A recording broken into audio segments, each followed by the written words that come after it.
Yeah, I suppose this is a terminology question. Earlier I spoke of seeing the aliveness in another person, but I don't merely mean the fact that they're alive. It's sort of like underneath all the layers and layers and layers of thinking and programming and all that stuff, there is something real as opposed to just programmed knee-jerk reactionism. Do you have a term for this yourself? I don't, Timothy. You're making reference to that tiny little bit of aliveness that might be hidden underneath the massive layers of egotistical bullshit that people walk around with. Is that what you're making reference towards or to? Yeah. If I had to draw an analogy, it's sort of like underneath all that stuff that people have learned and all the programs that they're following or whatnot, there may be something left of whatever it was that they started off with, that thing that was there before they learned language. I'm probably going past what I can possibly say reasonably, but it's just, I find if I address people that way, when it happens of its own accord, there's a not seeing of all the other crap that's happening, even if they're insulting me. Yes, Timothy.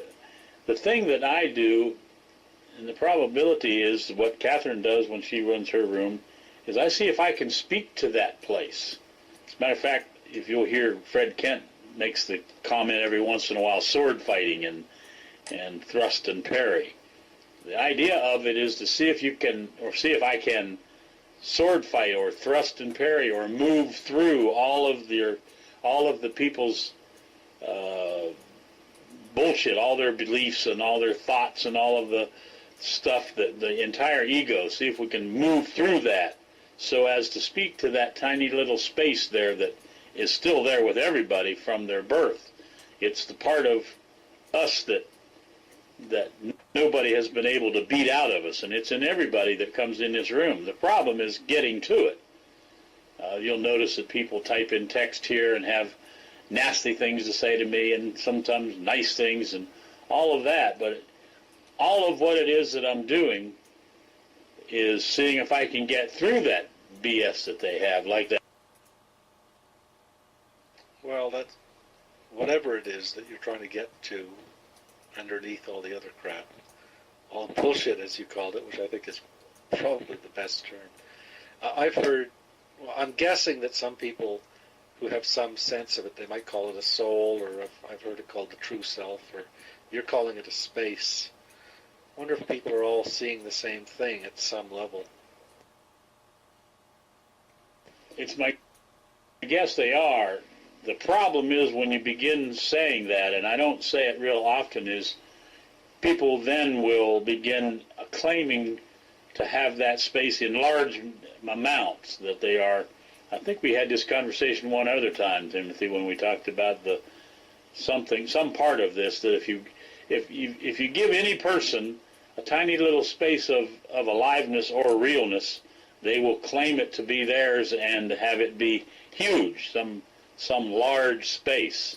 But if you say there's 6.5 billion robots on planet Earth and leave it at that, then the consideration would be that perhaps each person that comes in here would take it to heart, take the fact that they are a robot, take it into themselves, become that 100%, so that they can see it in themselves.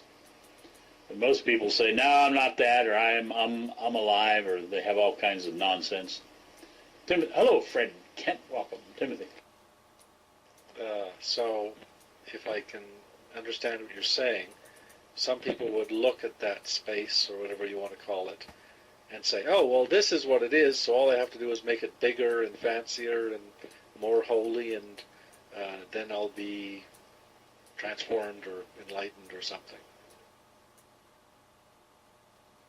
Yes, Timothy. It has to do with the cliches that have been passed on by the I'm sure when the first sages or guru or whoever it might have been began saying, look within or know yourself, I'm sure that that was a big shock to people. But now it's a cliche. You hear people saying, I am me, and you hear people saying, I look within. The problem is they're taking their egotistical mind and they are looking within with their already dead egotistical mind. So all they see is their dead egotistical ego mind. They don't see the possibility for aliveness. Timothy. Yeah, I hear that. Any attempt on my part to try and define what it's, any attempt on my part to define it or put a pen around it or whatever, it's just, no way. It's just, it's got to happen of its own accord. I can't get there. I can't put a name on it.